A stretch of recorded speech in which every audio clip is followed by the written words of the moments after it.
अस्सलाम वालेकुम, क्या हाल है। तो एक बार फिर नई वीडियो में आप तमाम व्यूवर्स को खुशामदीद कहता हूँ। सबसे पहले तो आपको ये अर्ज़ करता चलूँ कि हमारी वीडियो को लाइक ज़रूर करें और पसंद आने की सूरत में सब्सक्राइब भी करें। और दूसरी बात ये कि आज मैं आपको जिस टॉपिक के बारे में बताना चाह रहा हूँ, जिस मौजू के बारे में आपसे मैं बात करना चाह रहा हूँ, वो ये है कि इंसान कभी भी अपने आप को किसी से डिग्रेड ना करे। इंसान हमेशा कुछ बड़ा करने का सोचे।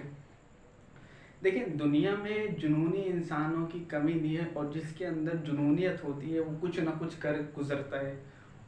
जिसके अंदर जुनूनियत होती है वो कुछ ना कुछ करके ही जाता है, चाहे कुछ भी हो जाए। ऐसे ही दुनिया में एक जुनूनी इंसान, जिसके बारे में हम और आप काफ़ी अच्छे से जानते हैं, जिसको आईफोन के नाम से जाना जाता है। जी, आईफोन। आज मैं आईफोन के मालिक स्टीव जॉब के बारे में आपको बताऊंगा कि उसकी हालत ज़िंदगी कैसी थी, उसने कितनी स्ट्रगल की अपनी ज़िंदगी में, और कितनी स्ट्रगल के बाद उसने आईफोन कंपनी को बनाया। तो सबसे पहले तो आपको ये बताता चलूँ कि स्टीव जॉब, जिसको ना उसके अपने माँ बाप ने अपने साथ रखा, ना उसने स्कूल में ज़्यादा पढ़ाई की, ना उसने कॉलेज में पढ़ाई की। 6 महीने कॉलेज पढ़ के उसने कॉलेज को भी छोड़ दिया, जिसकी हालत ज़िंदगी काफ़ी गरीबी में गुजरी। स्टीव जॉब 24 फरवरी 1955 को कैलिफोर्निया के शहर में पैदा हुए हैं।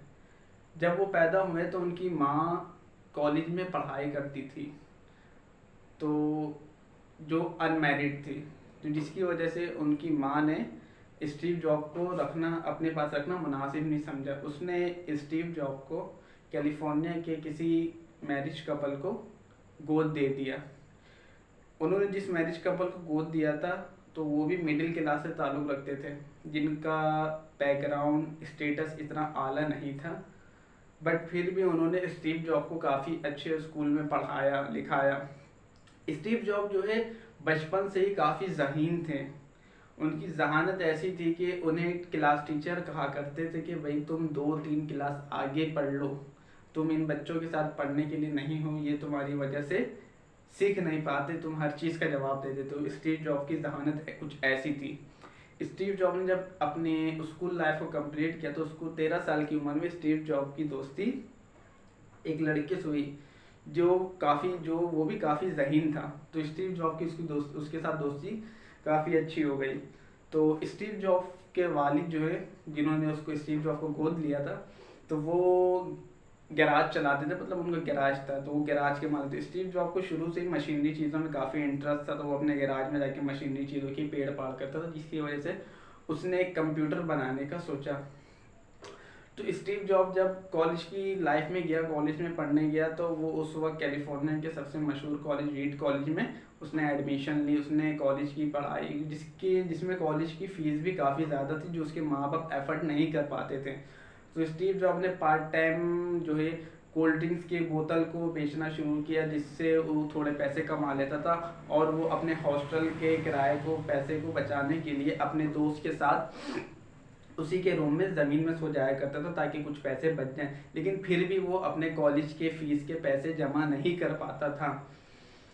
वो अपने माँ बाप के माली हालात से वाकिफ़ था कि वो इतने अमीर नहीं है, मतलब इतने पैसे नहीं है उनके पास कि वो उसके कॉलेज के पैसे को भर सकें। तो उसने 6 माह पढ़ने के बाद उसने ये सोचा कि ना मेरा पढ़ाई में दिल लग रहा है, और कॉलेज की फ़ीस भी इतनी है कि मैं उसे एफर्ट नहीं कर पा रहा हूँ। तो उसने कॉलेज को छोड़ने का फ़ैसला किया। फिर कॉलेज छोड़ने के बाद उसने अपने वही पुराने मंसूबे पे काम करना शुरू कर दिया, जो उसका बचपन का मंसूबा था, जो उसने बचपन से सोच के रखा था कि उसे एक कंप्यूटर बनाना है, जो हर घर में वो पहुंचाना चाहता था।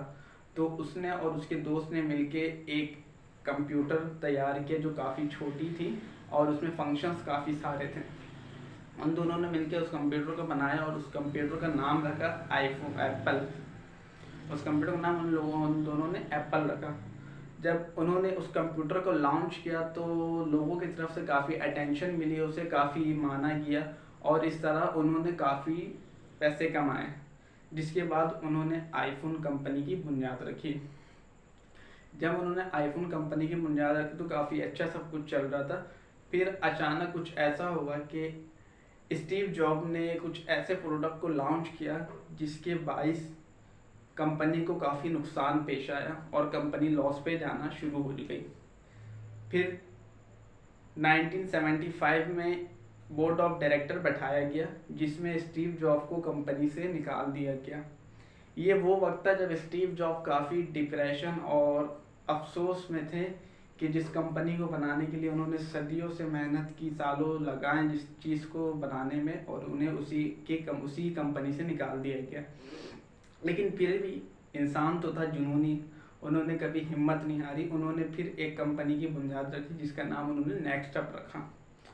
उस कंपनी को भी काफ़ी महारत हासिल हुई, काफ़ी उनके प्रोडक्ट को माना गया।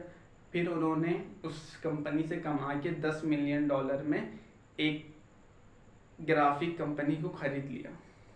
उसके बाद उन्होंने उस कंपनी को मिला के काफ़ी अच्छे पैसे कमाए और काफ़ी नाम कमाए, जिसके साथ साथ पीछे जो आईफोन कंपनी जहाँ से उन्हें निकाल दिया गया था वो कंपनी की हालत बहुत बद से बदतर होने लगी।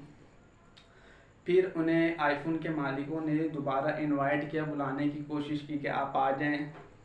फिर जब स्टीव जॉब ने दोबारा आईफोन को ज्वाइन किया, आईफोन में गए, आईफोन कंपनी में स्टीव जॉब ने एप्पल को दोबारा ज्वाइन किया तो उन्हें काफ़ी शोहरत हासिल हुई, काफ़ी माना गया। जब स्टीव जॉब ने 1985 में जब उन्होंने एप्पल को ज्वाइन किया तो उस वक्त एप्पल में 250 के करीब प्रोडक्ट थे।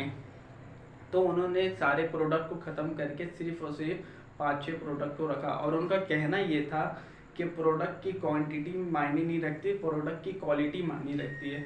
तो उन्होंने आईफोन, आईपैड, मैकबुक और लैपटॉप जैसे प्रोडक्ट को रखा और बाकी सारे प्रोडक्ट को हटा दिया। उसके बाद आहिस्ता आहिस्ता वो तरक्की की तरफ जाते रहे और कभी पीछे मुड़ के नहीं देखा। उनका कहना ये था कि अपने हर दिन को ये समझ के जियो कि तुम्हारा ये दिन आखिरी हो सकता है। उन्होंने अपने हर मंसूबे को ऐसे तैयार किया कि हो सकता है कि कल वो ना रहें। फिर कुछ ऐसा ही हुआ कि उन्हें पता चला कि उन्हें पैंथिक का कैंसर है और वो जो है 5 अक्टूबर 2011 को वफात पा गए। लेकिन फिर भी आईफोन आज बहुत जानी मानी कंपनी है जिसने अभी हाल ही में आईफोन 13 प्रो मैक्स लॉन्च किया है और अभी आने वाले वक्त में भी एक आईफोन लॉन्च होने वाला है।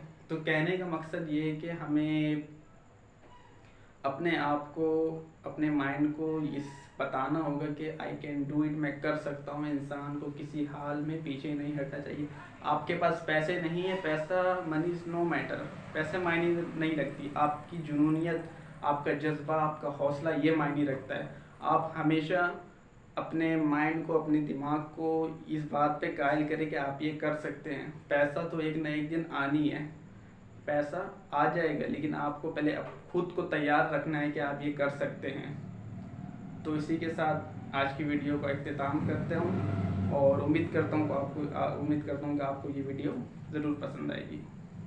अल्लाह हाफिज़।